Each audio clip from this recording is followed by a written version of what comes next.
Persecuciones en Europa, Asia y el Nuevo Mundo. Séptima parte del Libro de los Mártires de John Foxe. Persecuciones generales en Alemania. Las persecuciones generales en Alemania fueron ocasionadas principalmente por las doctrinas y el ministerio de Martín Lutero. De hecho, el Papa estaba tan aterrorizado por el éxito de aquel valiente reformador que decidió involucrar al emperador Carlos V, a cualquier precio, en el plan para intentar su extirpación. Para este fin, dio al emperador 200.000 coronas en dinero efectivo. Prometió mantener 12.000 soldados de infantería y 5.000 de caballería por un periodo de 6 meses, o durante una campaña. Permitió al emperador recibir la mitad de los ingresos del clero del imperio durante la guerra. Permitió al emperador empeñar las tierras de las abadías por 500.000 coronas, para ayudar a llevar a cabo las hostilidades contra los protestantes. Así impulsado y apoyado, el emperador emprendió la extirpación de los protestantes, contra quienes, de hecho, él mismo estaba particularmente enfurecido, y para este propósito se levantó un formidable ejército en Alemania, España e Italia. Mientras tanto, los príncipes protestantes formaron una poderosa confederación para repeler el golpe inminente. Se levantó un ejército y se dio el mando al elector de Sajonia y al Landgrave de Hesse.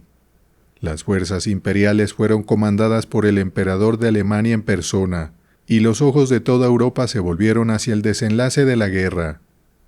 Finalmente, los ejércitos se encontraron y se produjo un enfrentamiento desesperado en el cual los protestantes fueron derrotados, y tanto el elector de Sajonia como el Landgrave de Hesse fueron tomados prisioneros.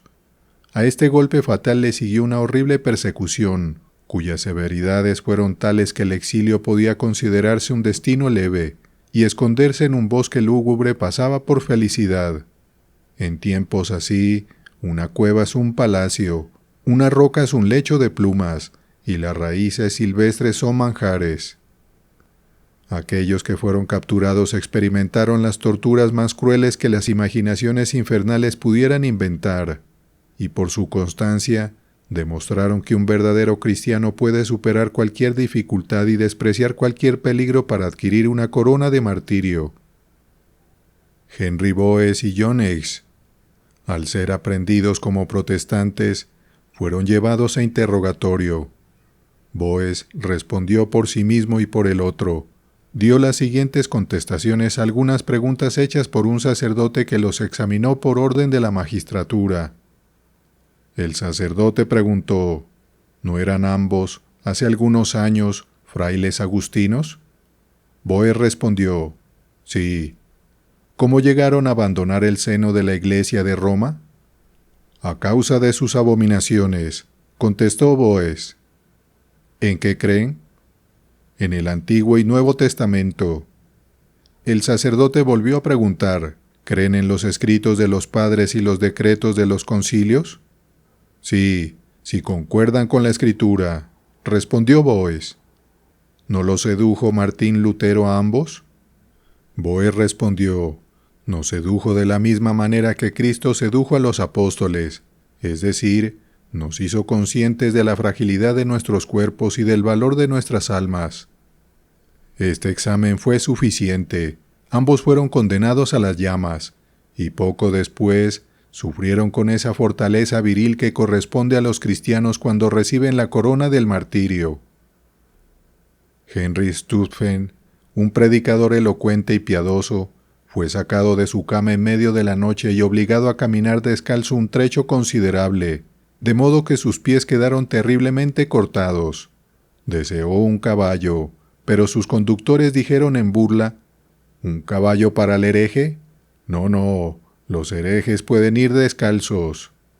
Cuando llegó a su lugar de destino, fue condenado a ser quemado, pero, durante la ejecución, se le ofrecieron muchas indignidades, pues los asistentes, no contentos con lo que sufrían las llamas, lo cortaron y acuchillaron de la manera más terrible.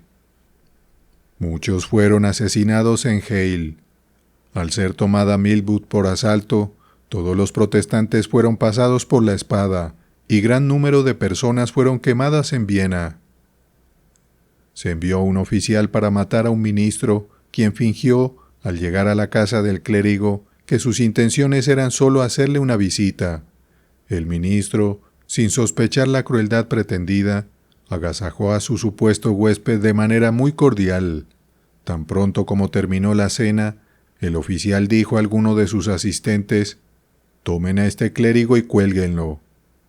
Los mismos asistentes estaban tan conmocionados después de la civilidad que habían visto, que dudaron en cumplir las órdenes de su amo. Y el ministro dijo: «Piensen qué aguijón quedará en su conciencia por violar así las leyes de la hospitalidad».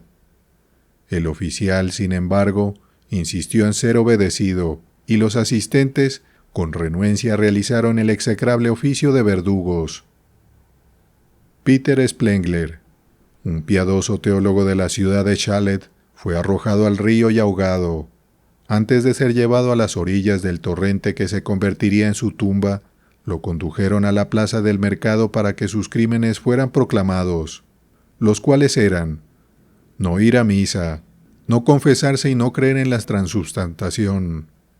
Terminada esta ceremonia, pronunció un discurso excelente al pueblo y concluyó con una especie de himno de naturaleza muy edificante. A un caballero protestante, a quien se le ordenó perder la cabeza por no renunciar a su religión, fue alegremente al lugar de ejecución. Un fraile se le acercó y le dijo estas palabras en voz baja: «Como tienes gran renuencia a jurar públicamente de tu fe, susurra tu confesión en mi oído, y yo absolveré tus pecados». A esto el caballero respondió en voz alta: «No me molestes, fraile, he confesado mis pecados a Dios y obtenido la absolución a través de los méritos de Jesucristo».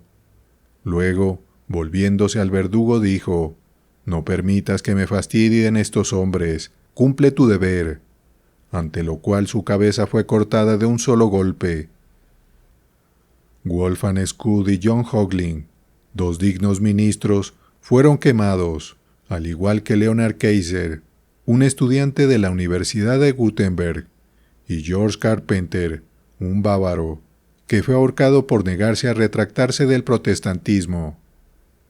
Las persecuciones en Alemania, habiendo disminuido por muchos años, estallaron nuevamente en 1630, a causa de la guerra entre el emperador y el rey de Suecia, pues este último era un príncipe protestante, y en consecuencia, los protestantes de Alemania apoyaron su causa, lo que exasperó enormemente al emperador contra ellos. Habiendo puesto sitio los imperialistas de la ciudad de Pasewalk, que era defendida por los suecos, la tomaron por asalto y cometieron las crueldades más horrendas en esa ocasión.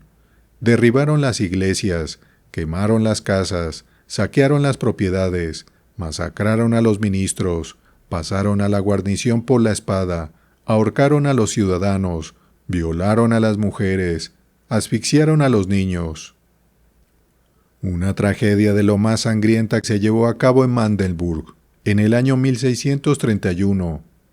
Los generales Tilly y Pappenheim, habiendo tomado esa ciudad protestante por asalto, mataron a más de 20,000 personas sin distinción de rango, sexo o edad durante la carnicería, y 6,000 se ahogaron intentando escapar por el río Elba. Después de que esta furia disminuyó, los habitantes restantes fueron desnudados, severamente azotados, les cortaron las orejas, y siendo uncidos junto con los bueyes, fueron dejados a la deriva.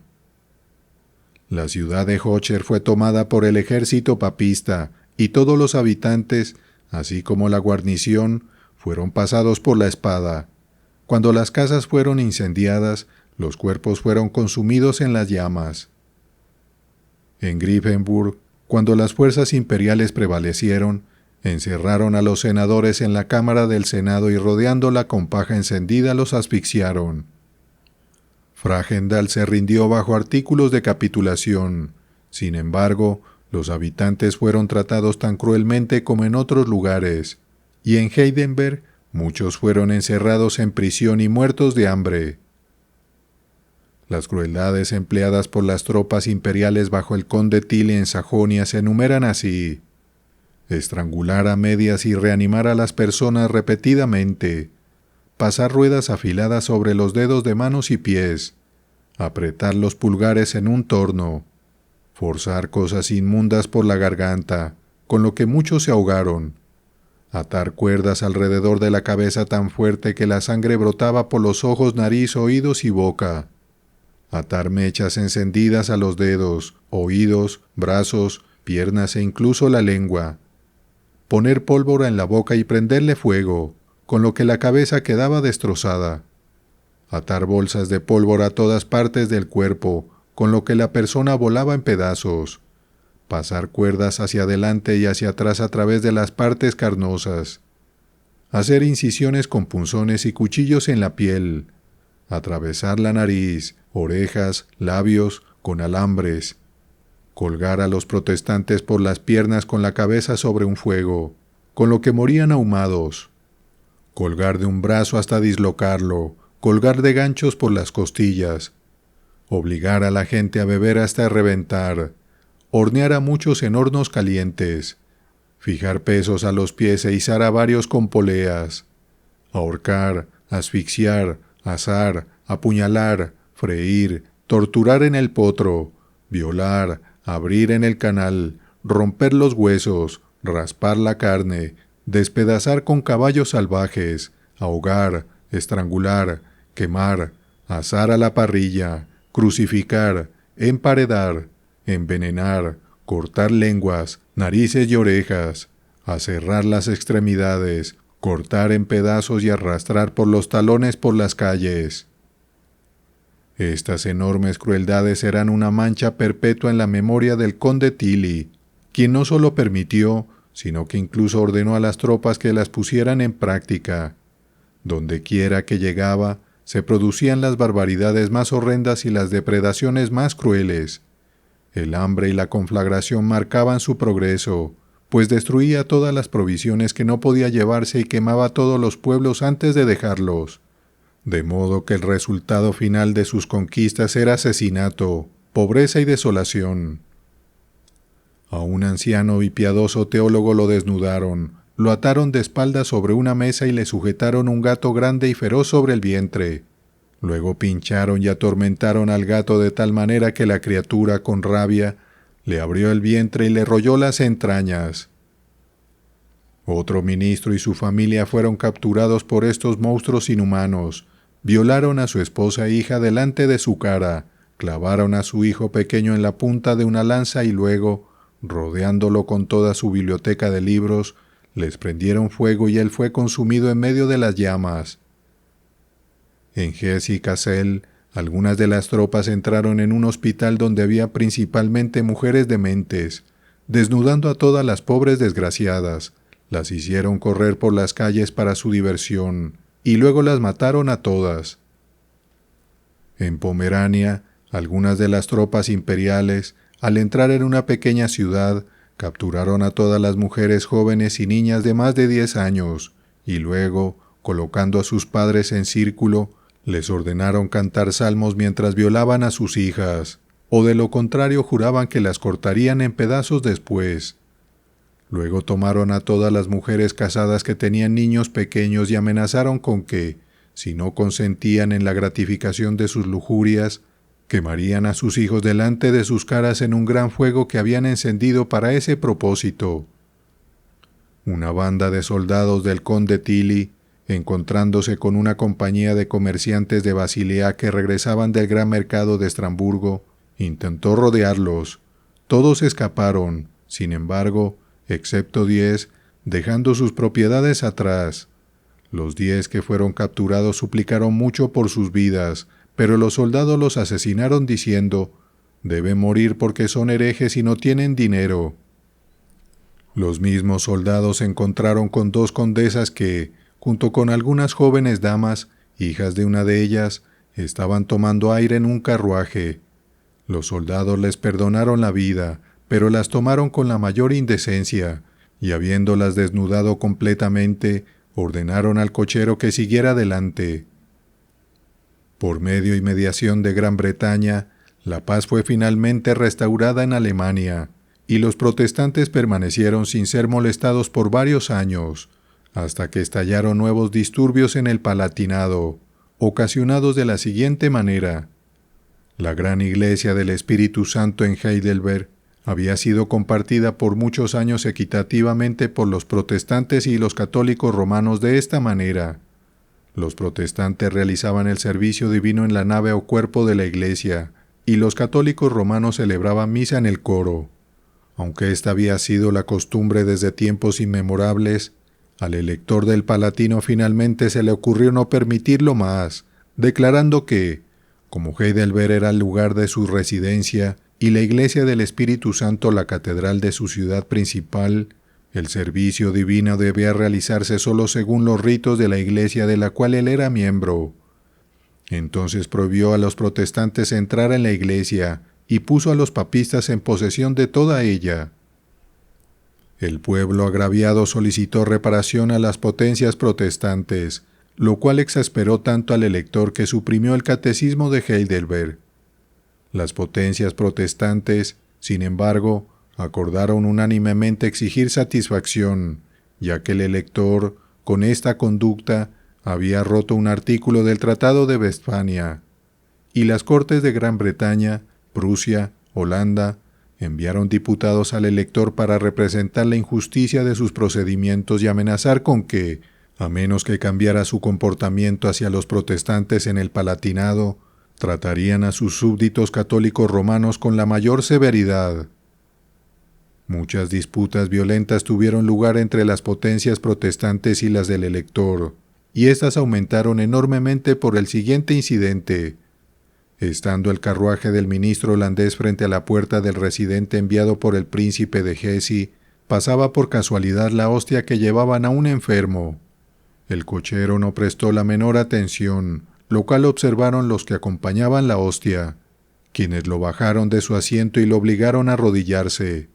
Esta violencia al empleado de un ministro público fue resentida por todos los diputados protestantes, y para aumentar más estas diferencias, los protestantes presentaron a los diputados 3 artículos adicionales de queja, que se ordenaban ejecuciones militares contra todos los zapateros protestantes que se negaran a contribuir a las misas de San Crispín, que prohibían a los protestantes trabajar en los días festivos papistas, incluso en tiempos de cosecha, bajo penas muy fuertes, lo que ocasionaba grandes inconvenientes y perjudicaba considerablemente los negocios públicos, que varios ministros protestantes habían sido desposeídos de sus iglesias bajo el pretexto de que habían sido fundadas y construidas originalmente por católicos romanos. Los diputados protestantes finalmente se pusieron tan serios que insinuaron al elector que la fuerza de las armas los obligaría a hacer la justicia que negaba sus representaciones. Esta amenaza lo hizo entrar en razón, pues sabía bien la imposibilidad de llevar a cabo una guerra contra los poderosos estados que lo amenazaban. Por lo tanto, acordó que el cuerpo de la Iglesia del Espíritu Santo fuera devuelto a los protestantes. Restauró el catecismo de Heidelberg, puso nuevamente a los ministros protestantes en posesión de las iglesias de las que habían sido desposeídos, permitió a los protestantes trabajar en los días festivos papistas y ordenó que nadie fuera molestado por no arrodillarse cuando pasara la hostia. Hizo estas cosas por miedo, pero para mostrar su resentimiento a sus súbditos protestantes, en otras circunstancias donde los estados protestantes no tenían derecho a interferir, abandonó totalmente Heidelberg, trasladando todos los tribunales de justicia a Mannheim, que estaba habitada enteramente por católicos romanos. Asimismo, construyó un nuevo palacio allí, haciéndolo su lugar de residencia, y siendo seguido por los católicos romanos de Heidelberg, Mannheim se convirtió en un lugar floreciente. Mientras tanto, los protestantes de Heidelberg se hundieron en la pobreza y muchos de ellos llegaron a estar tan angustiados que abandonaron su país natal y buscaron asilo en los estados protestantes. Un gran número de estos, llegando a Inglaterra en tiempos de la reina Ana, fueron recibidos cordialmente allí y encontraron una asistencia muy humana, tanto por donaciones públicas como privadas. En 1732, más de 30,000 protestantes fueron, contrariamente al Tratado de Westfalia, expulsados del arzobispado de Salzburgo. Se marcharon en lo profundo del invierno, con escasa ropa para cubrirse y sin provisiones, no teniendo permiso para llevar nada consigo. Como la causa de esta pobre gente no fue defendida públicamente por estados que pudieran obtenerle reparación, emigraron a varios países protestantes y se establecieron en lugares donde pudieran disfrutar del libre ejercicio de su religión, sin dañar sus conciencias, y vivir libres de las trabas de la superstición papista y las cadenas de la tiranía papal. Relato de las persecuciones en los Países Bajos. Habiéndose extendido con éxito la luz del Evangelio sobre los Países Bajos, el Papa instigó al emperador a comenzar una persecución contra los protestantes. Muchos miles cayeron mártires de la malicia supersticiosa y el fanatismo bárbaro, entre los cuales los más notables fueron los siguientes. Vindelinuta, una piadosa viuda protestante, fue aprendida a causa de su religión, y varios monjes intentaron sin éxito persuadirla de que se retractara. Como no pudieron prevalecer, una dama católica romana de su conocimiento deseó ser admitida en el calabozo donde estaba confinada, y prometió esforzarse enérgicamente para inducir a la prisionera a abjurar de la religión reformada. Cuando fue admitida en el calabozo, hizo todo lo posible para realizar la tarea que había emprendido, pero encontraron sus esfuerzos ineficaces. Dijo: «Querida Vindelinuta, si no abrazas nuestra fe, al menos mantén las cosas que profesas en secreto dentro de tu propio pecho, y lucha por prolongar tu vida». A la cual la viuda respondió: «Señora, no sabe lo que dice, porque con el corazón se cree para justicia, pero con la boca se confiesa para salvación».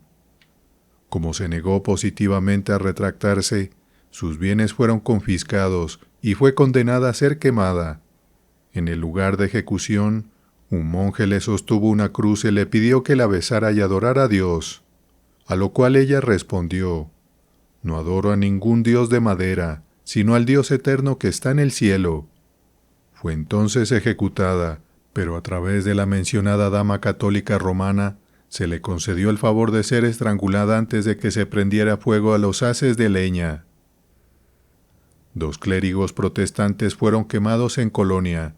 Un comerciante de Amberes, llamado Nicolás, fue atacado en un saco, arrojado al río y ahogado. Y Pistorius, un estudiante erudito, fue llevado al mercado de un pueblo holandés con un abrigo de bufón y entregado a las llamas. Habiendo recibido sentencia de decapitación 16 protestantes, se ordenó a un ministro protestante asistir a la ejecución. Este caballero realizó la función de su oficio con gran propiedad, los exhortó al arrepentimiento y les dio consuelo en las misericordias de su Redentor. Tan pronto como los 16 fueron decapitados, el magistrado gritó al verdugo: «Queda un golpe más, debes decapitar al ministro. Nunca podrá morir en mejor momento que con tan excelentes preceptos en su boca y tales ejemplos loables ante él». Fue decapitado en consecuencia, aunque incluso muchos de los mismos católicos romanos reprobaron este acto de crueldad traicionera innecesaria. George Herter, un ministro de Salzburgo, fue aprehendido y enviado a prisión por instruir a su rebaño en el conocimiento del Evangelio. Mientras estaba en confinamiento escribió una confesión de su fe, poco después de lo cual fue condenado, primero a ser decapitado y luego a ser quemado hasta las cenizas. En su camino al lugar de ejecución dijo a los espectadores: «Para que sepan que muero como un verdadero cristiano, les daré una señal». Esto se verificó de hecho de una manera muy singular, pues después de que su cabeza fue cortada y el cuerpo yació un breve espacio de tiempo con el vientre hacia el suelo, repentinamente se volteó sobre la espalda, y el pie derecho se cruzó sobre el izquierdo, al igual que el brazo derecho sobre el izquierdo, y de esta manera permaneció hasta que fue entregado a las llamas. En Lovaina, un hombre erudito llamado Percinal fue asesinado en prisión, y Justus Impagnar fue decapitado por tener sermones de Lutero en su posesión. Gilles Telemann, un cuchillero de Bruselas, era un hombre de gran humanidad y piedad. Entre otros, fue aprehendido como protestante, y los monjes hicieron muchos esfuerzos para persuadirlo de que se retractara. Una vez tuvo por accidente una oportunidad de escapar de la prisión, y al preguntársele por qué no la aprovechó, respondió: «No haría tanto daño a los guardianes, ya que habrían tenido que responder por mi ausencia si me hubiera ido». Cuando fue sentenciado a ser quemado, agradeció fervientemente a Dios por concederle una oportunidad, mediante el martirio, de glorificar su nombre. Al percibir en el lugar de ejecución una gran cantidad de haces de leña, deseó que la parte principal de ellos fuera dada a los pobres, diciendo: «Una pequeña cantidad bastará para consumirme». El verdugo ofreció estrangularlo antes de que se encendiera el fuego, pero él no consintió, diciéndole que desafiaba las llamas, y de hecho, entregó el espíritu con tanta compostura en medio de ellas que apenas parecía sensible a sus efectos. En los años 1543 y 44, la persecución se llevó a cabo en toda Flandes de la manera más violenta y cruel. Algunos fueron condenados a prisión perpetua, otros a destierro perpetuo, pero la mayoría fueron muertos ya sea por ahorcamiento, ahogamiento, emparedamiento, quema, el potro o enterrados vivos. John de Boscain, un celoso protestante, fue aprehendido a causa de su fe en la ciudad de Amberes. En su juicio, profesó firmemente ser de la religión reformada, lo que ocasionó su condena inmediata. El magistrado, sin embargo, temía matarlo públicamente, ya que era popular por su gran generosidad y casi universalmente amado por su vida inofensiva y piedad ejemplar. Habiéndose determinado una ejecución privada, se dio orden de ahogarlo en prisión.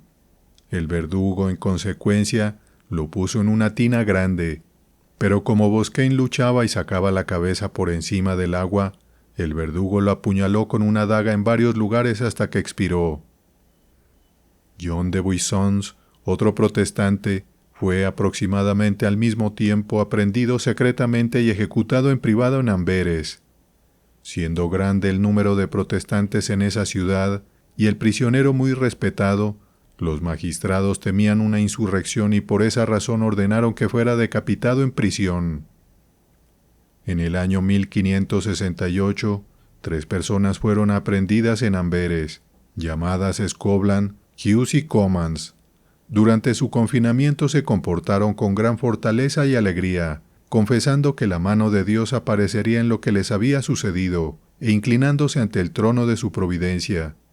En una epístola algunos dignos protestantes se expresan con las siguientes palabras: «Puesto que es voluntad del Todopoderoso que suframos por su nombre y seamos perseguidos por causa de su evangelio, nos sometemos pacientemente y estamos gozosos en la ocasión.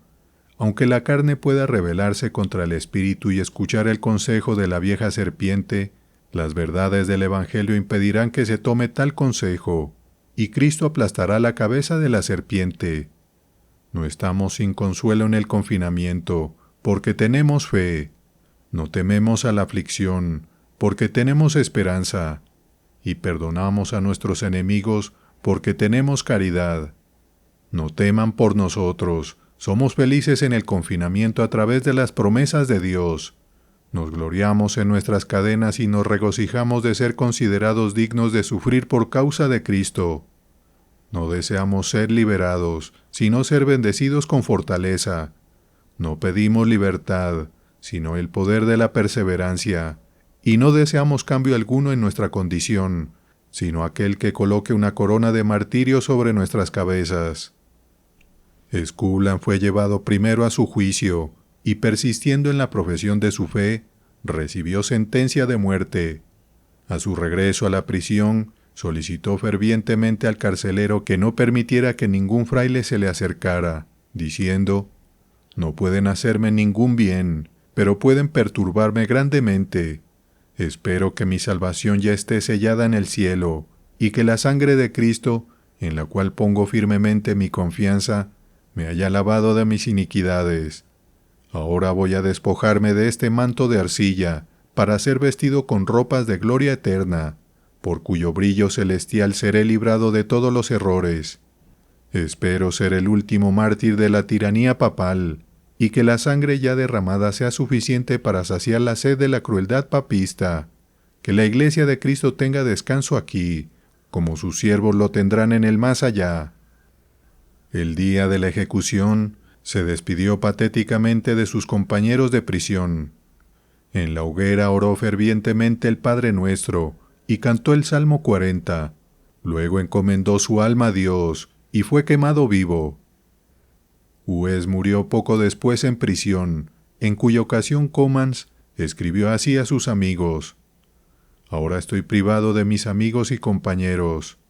Escoblan ha sido martirizado, y Hues ha muerto por la visitación del Señor.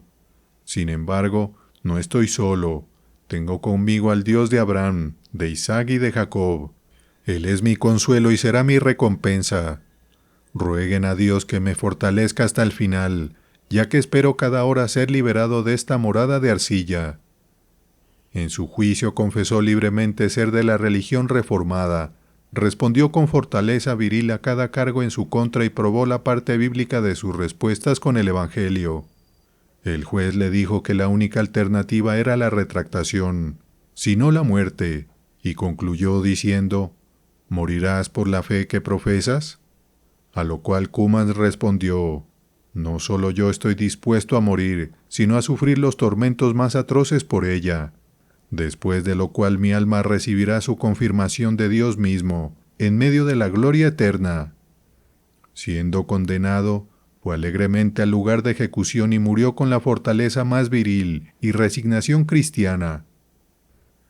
Guillermo de Nassau cayó sacrificado por la traición, siendo asesinado a los 51 años de edad por Baltasar Gerard, natural del Franco Condado, en la provincia de Borgoña.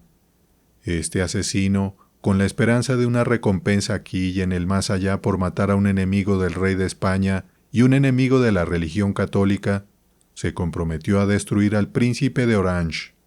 Habiendo conseguido armas de fuego, lo vigiló mientras pasaba por el gran salón de su palacio para ir a cenar y exigió un pasaporte. La princesa de Orange, observando que el asesino hablaba con una voz hueca y confusa, preguntó quién era, diciendo que no le gustaba su semblante.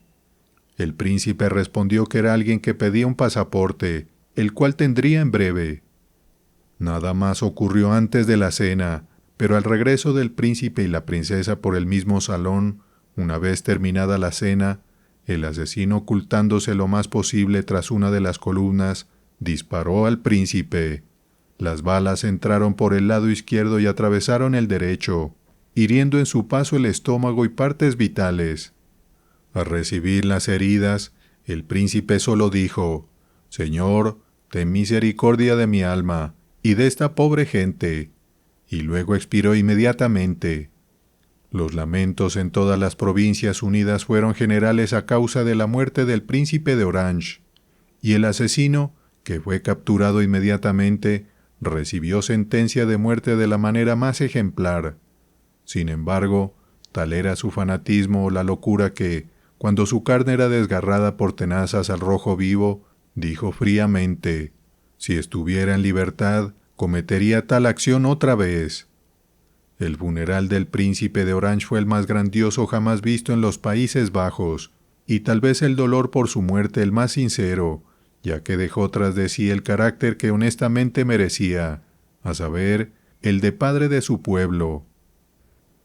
Para concluir, multitudes fueron asesinadas en diferentes partes de Flandes.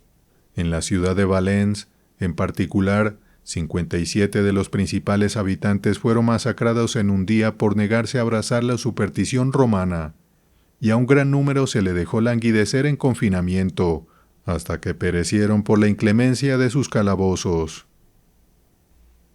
Un relato de las persecuciones en Lituania y Polonia. Las persecuciones en Lituania comenzaron en 1648 y se llevaron a cabo con gran severidad por los cosacos y tártaros. La crueldad de los cosacos fue tanta que incluso los tártaros, finalmente, se avergonzaron de ella y rescataron algunas de las víctimas destinadas de sus manos. Las barbaridades ejercidas fueron estas: desollar vivos, cortar manos, sacar las entrañas, abrir la carne, sacar los ojos, decapitar, arrancar el cuero cabelludo, cortar los pies, perforar las espinillas, verter plomo derretido en la carne, ahorcar, apuñalar y enviar al destierro perpetuo. Los rusos, aprovechando las devastaciones que se habían hecho en el país y su incapacidad de defensa, entraron con un ejército considerable y, como una inundación, arrasaron todo ante ellos. Todo lo que encontraron era objeto de destrucción. Arrasaron ciudades, demolieron castillos, arruinaron fortalezas, saquearon pueblos, quemaron aldeas y asesinaron a la gente. Los ministros del Evangelio fueron marcados peculiarmente como objetos de su desagrado, aunque todo cristiano digno estaba expuesto a los efectos de su crueldad. A medida que Lituania se recuperaba de una persecución, enemigos sucesivos la destruían nuevamente. Los suecos, los prusianos y los curlandeses llevaron fuego y espada a través de ella, y calamidades continuas asistieron a ese infeliz distrito durante algunos años. Luego fue atacada por el príncipe de Transilvania, quien tenía en su ejército, además de sus propios transilvanos, a húngaros, moldavos, serbios y valacos. Estos, hasta donde penetraron, devastaron el país, destruyeron las iglesias, robaron a la nobleza, quemaron las casas, esclavizaron a los sanos y asesinaron a los enfermos. Un clérigo que escribió un relato de las desgracias de Lituania en el siglo XVII, dice: «En consideración de estas extremidades, no podemos sino adorar el juicio de Dios derramado sobre nosotros por nuestros pecados y deplorar nuestra triste condición. Esperemos una liberación de su misericordia y deseemos restitución en su benevolencia. Aunque hemos sido abatidos, aunque estamos devastados, turbados y aterrorizados, sin embargo, su compasión es mayor que nuestras calamidades y su bondad superior a nuestras aflicciones. Nuestros vecinos nos odian en el presente tanto como nuestros enemigos más distantes lo hacían antes. Persiguen al remanente de nosotros que aún queda. Nos privan de nuestras pocas iglesias restantes. Destierran a nuestros predicadores. Abusan de nuestros maestros de escuela. Nos tratan con desprecio y nos oprimen de la manera más oprobiosa. En todas nuestras aflicciones la verdad del Evangelio brilló entre nosotros y nos dio consuelo. Y solo deseamos la gracia de Jesucristo, no solo para nosotros, sino para ablandar los corazones de nuestros enemigos y la simpatía de nuestros hermanos cristianos». Los protestantes de Polonia fueron perseguidos de una manera terrible. Los ministros, en particular, fueron tratados con la barbarie más inaudita. A algunos les cortaron la lengua por haber predicado las verdades del Evangelio, a otros se les privó de la vista por haber leído la Biblia, y un gran número fue cortado en pedazos por no retractarse. Personas particulares fueron ejecutadas por varios métodos, prefiriéndose usualmente los más crueles. Las mujeres fueron asesinadas sin la menor consideración a su sexo, y los perseguidores fueron incluso a cortar las cabezas de bebés lactantes y atarlas a los pechos de las madres. Ni siquiera la solemnidad de la tumba eximió a los cuerpos de los protestantes de la malicia de los perseguidores, pues sacrílegamente desenterraron los cuerpos de muchas personas eminentes y los cortaron en pedazos, exponiéndolos para ser devorados por aves y bestias, o los colgaron en lugares conspicuos o públicos. La ciudad de Lesna sufrió particularmente en esta persecución, pues siendo sitiada y tomada, todos sus habitantes fueron pasados por la espada. Relato de las persecuciones en China y otros países. El cristianismo se estableció por primera vez en China gracias a 3 misioneros italianos llamados Roger, el Napolitano, Pacis de Bolonia y Matteo Ricci de Macerata, en el marquesado de Ancona. Entraron en China a principios del siglo XVI, estando bien preparados para llevar a cabo su importante misión con éxito, ya que habían estudiado previamente el idioma chino. Estos 3 misioneros fueron diligentes en el cumplimiento de su deber, pero al regresar Roger y Pacis a Europa pocos años después, todo el trabajo recayó sobre Ricci. quien se propuso establecer el cristianismo con un celo infatigable. Ricci, aunque muy dispuesto a complacer a sus conversos tanto como fuera posible, vaciló mucho ante sus ceremonias, que parecían equivaler a la idolatría. Finalmente, tras 18 años de consideración, comenzó a suavizar su opinión y toleró todas las partes de aquellas costumbres que eran ordenadas por las leyes del imperio, pero ordenó estrictamente a sus cristianos chinos que omitieran el resto. Esta era la condición del cristianismo en China cuando la iglesia cristiana establecida allí era gobernada por solo Ricci, quien, por su moderación, hizo innumerables conversos. Sin embargo, en 1630, su tranquilidad se vio perturbada por la llegada de nuevos misioneros. Estos, al desconocer las costumbres, modales y el idioma chino, así como los argumentos en los que se fundaba la tolerancia de Ricci, se asombraron al ver a los conversos cristianos postrarse ante Confucio y las tablas de sus antepasados, y condenaron la costumbre en consecuencia. Se produjo entonces una acalorada controversia entre Ricci, secundado por sus conversos, y los nuevos misioneros. Estos últimos escribieron un informe de todo el asunto al Papa y a la Sociedad para la Propagación de la Fe Cristiana. La sociedad pronto declaró que las ceremonias eran idólatras e intolerables, y el Papa confirmó la sentencia. En esto, tanto la sociedad como el Papa eran excusables, ya que el asunto les había sido mal representado, pues los enemigos de Ricci habían afirmado que los salones en los que se realizaban las ceremonias eran templos y las ceremonias mismas sacrificios idólatras. La sentencia mencionada fue enviada a China, pero tratada con desprecio, y las cosas permanecieron como estaban por algún tiempo. Finalmente, se envió una verdadera representación del asunto, exponiendo que las costumbres y las ceremonias chinas aludidas estaban completamente libres de idolatría, siendo meramente políticas y tendiendo solo a la paz y el bienestar del imperio. El Papa, al ver que se había puesto en ridículo confirmando una sentencia absurda basada en un informe falso, quiso deshacerse del asunto, y por lo tanto remitió la representación a la Inquisición, la cual revocó la sentencia inmediatamente, por deseo privado del Papa, como puede suponerse naturalmente.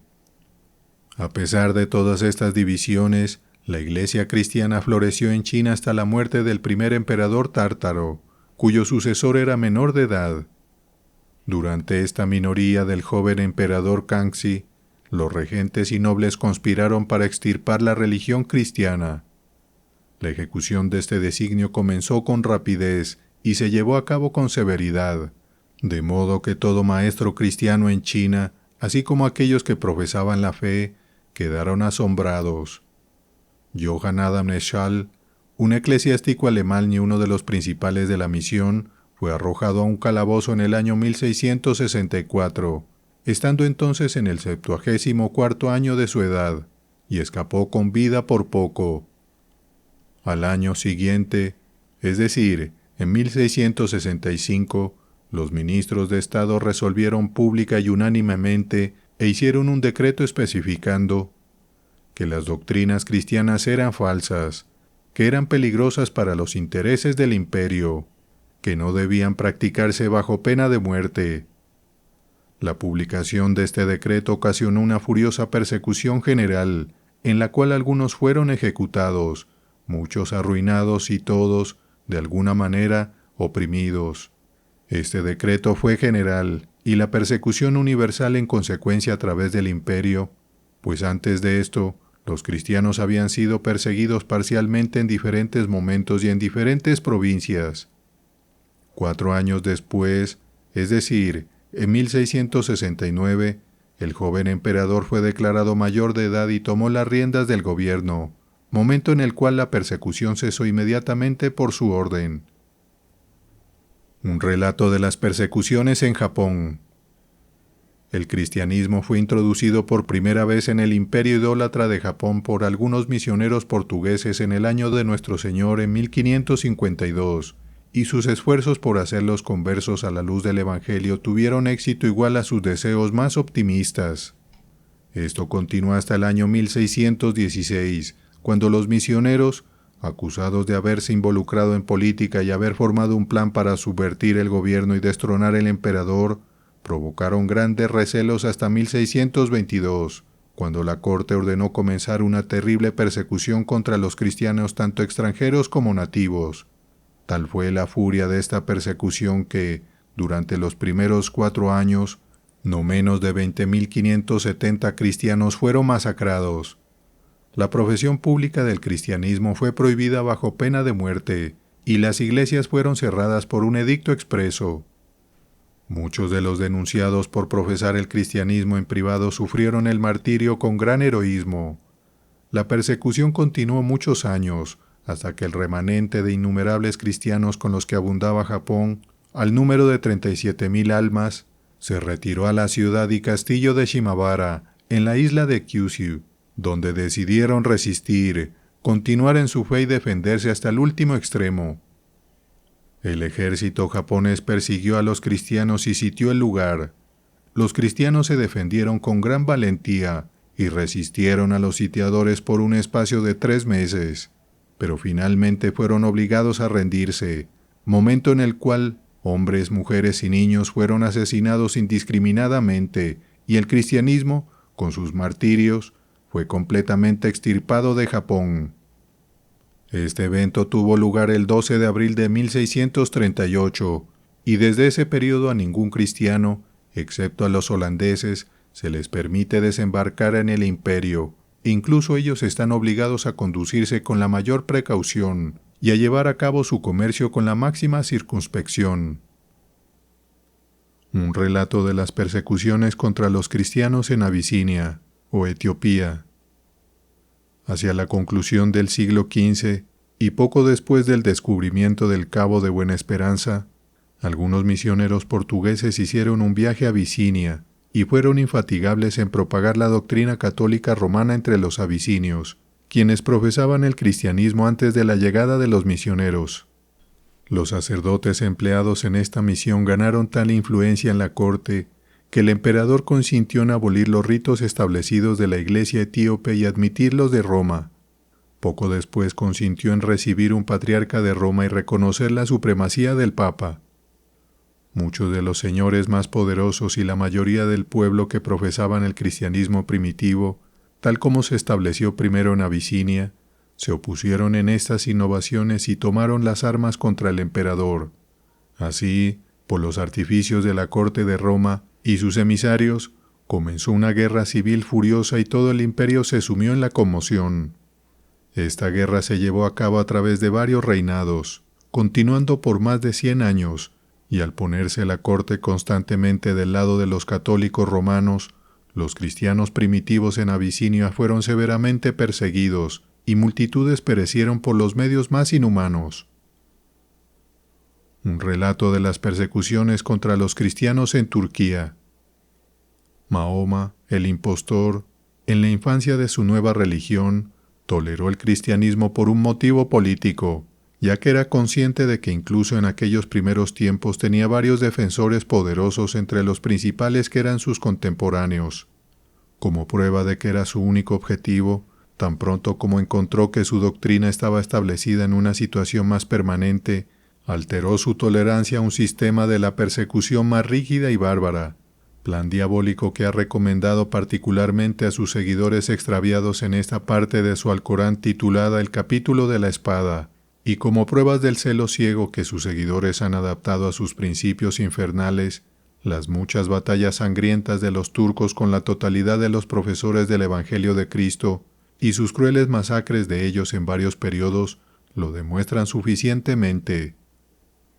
Constantine fue asediado en Constantinopla en el año 1453 por Mahoma II, con un ejército de 300.000 hombres, cuando, tras un asedio sangriento de unas 6 semanas, el 29 de mayo de 1453, cayó en manos de los infieles, después de haber sido una ciudad cristiana imperial durante algunos siglos, y los turcos han conservado su posesión hasta el día de hoy, así como el suburbio adyacente de Pera.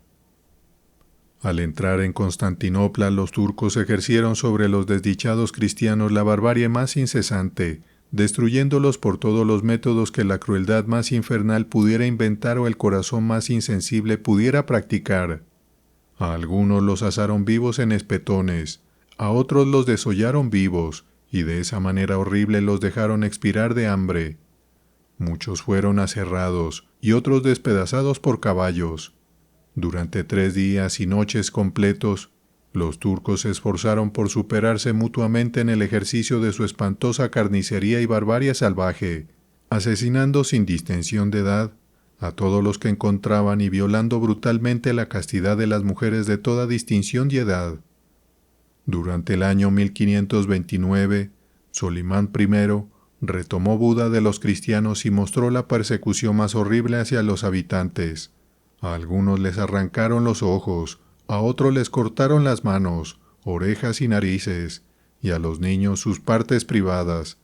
Las vírgenes fueron desfloradas, a las matronas les cortaron los senos, y a las que estaban embarazadas les abrieron el vientre y arrojaron a sus bebés no nacidos a las llamas.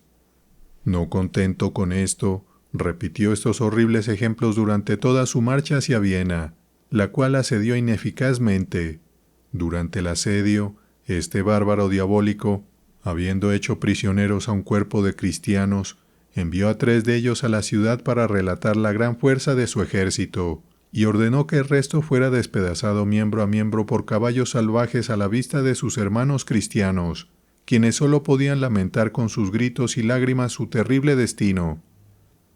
En muchos lugares, los tiernos niños eran despedazados por bestias a la vista de sus desdichados padres, otros arrastrados por los talones de caballos, algunos muertos de hambre y otros enterrados hasta el cuello en la tierra y dejados perecer de esa manera. En resumen, si relatamos las innumerables masacres y tragedias deplorables perpetradas por los infieles, los detalles formarían al menos un volumen por sí mismos, y por su horrible similitud no solo serían impactantes, sino repugnantes para el lector. Persecuciones y opresiones en Georgia y Mingrelia. Los georgianos son cristianos, y siendo gente muy hermosa, los turcos y persas los persiguieron mediante el modo de tributación más cruel jamás inventado. En lugar de dinero, los obligaban a entregar a sus hijos para los siguientes propósitos. Las mujeres, para aumentar el número de concubinas en sus serrallos, para servir como damas de honor de las sultanas, las esposas de los bajás, y para ser vendidas a comerciantes de diferentes naciones, por quienes el precio es proporcional a la belleza de la joven comprada. Los varones son utilizados como mudos y eunucos en el serrallo, como escribanos en las oficinas del Estado y como soldados en el ejército. Al oeste de Georgia está Mingrelia, un país habitado igualmente por cristianos, quienes son perseguidos y oprimidos de la misma manera que los georgianos por los turcos y persas, siendo extorsionados sus hijos o siendo ellos asesinados por negarse a consentir la venta. Un relato de las persecuciones en los estados de Berberia. En Argel, los cristianos son tratados con particular severidad, ya que los argelinos son algunos de los más pérfidos y crueles de todos los habitantes de Berberia. Pagando una multa exorbitante, a algunos cristianos se les permite el título de cristianos libres, y a estos se les permite vestir a la moda de sus respectivos países, pero los esclavos cristianos están obligados a usar un traje gris tosco y un gorro de marinero. Los castigos entre los argelinos son varios, a saber, si se unen a alguno de los nativos en rebelión abierta, son estrangulados con una cuerda de arco colgados en un gancho de hierro. Si hablan contra Mahoma, deben convertirse al mahometanismo o ser empalados vivos. Si vuelven a ser cristianos después de haber cambiado a la persuasión mahometana, son asados vivos o arrojados desde los muros de la ciudad y atrapados en grandes ganchos afilados, donde cuelgan de manera miserable varios días y expiran en las torturas más exquisitas. Si matan a un turco, son quemados. Aquellos cristianos que intentan escapar de la esclavitud y son recapturados, sufren la muerte de la siguiente manera, que es igualmente singular y brutal. El criminal es colgado desnudo en una horca alta, por 2 ganchos, uno atravesando completamente por la palma de una mano y el otro por la planta del pie opuesto, donde se le deja hasta que la muerte lo alivia de sus crueles sufrimientos. Otros castigos por crímenes triviales cometidos por los cristianos se dejan a discreción de los respectivos jueces, quienes, siendo usualmente de disposiciones maliciosas y vengativas, los decretan de la manera más inhumana. En Túnez, si un esclavo cristiano es atrapado intentando escapar, le rompen todas las extremidades, y si asesina a su amo, es atado a la cola de un caballo y arrastrado por las calles hasta que expira. Marruecos y Fez forman conjuntamente un imperio y son juntos los más considerables de los estados de Berberia. En este imperio, los esclavos cristianos son tratados con la mayor crueldad. A los ricos se les fijan rescates exorbitantes. Los pobres trabajan duro y medio muertos de hambre, a veces asesinados por el emperador o sus amos por pura diversión. Un relato de las persecuciones papistas en América bajo el dominio español. Los principios sangrientos de la persecución católica romana y la disposición cruel de los devotos de esa iglesia no pueden mostrarse más ampliamente ni representarse más verdaderamente que dando una narrativa auténtica y simple de las horribles barbaridades ejercidas por los españoles sobre los inocentes e inofensivos nativos de América. De hecho, las barbaridades fueron tales que apenas parecerían creíbles por su enormidad, y las víctimas tantas que asustarían la creencia por sus números, si los hechos no estuvieran indisputablemente comprobados y las circunstancias admitidas por sus propios escritores, algunos de los cuales incluso se han gloriado en su inhumanidad, y como católicos romanos consideraron estas acciones atroces meritorias, lo cual haría estremecer a un protestante al relatarlo. Las Indias occidentales y el vasto continente de América fueron descubiertos por ese célebre navegante, Cristóbal Colón, en 1492. Este distinguido comandante desembarcó primero en la gran isla de Santo Domingo, o la Española, que en ese momento estaba excesivamente poblada, pero esta población fue de muy poca consecuencia, siendo los inofensivos habitantes asesinados por multitudes tan pronto como los españoles ganaron un punto de apoyo permanente en la isla. La ciega superstición, el fanatismo sangriento y la avaricia insaciable convirtieron eso, en el transcurso de los años, en un desierto lúgubre, lo que a la llegada de los españoles parecía parecer como un paraíso terrenal, de modo que en la actualidad apenas queda un remanente de los antiguos nativos.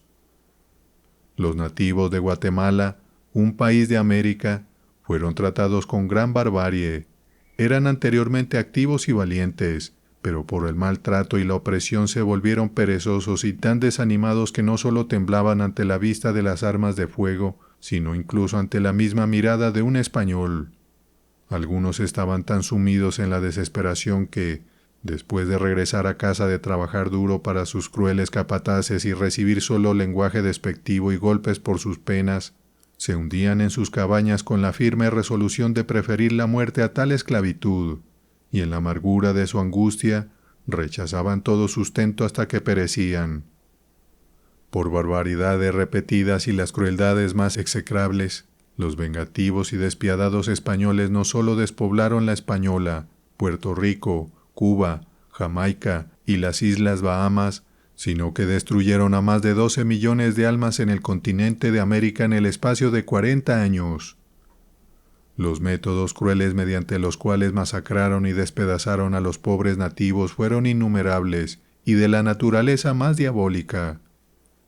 Los españoles despojaron a un pueblo muy grande y muy poblado de todos sus habitantes, a quienes condujeron a las minas, dejando a todos los niños atrás sin la menor idea de proveer para su subsistencia, por cuyo procedimiento inhumano perecieron 6,000 infantes indefensos.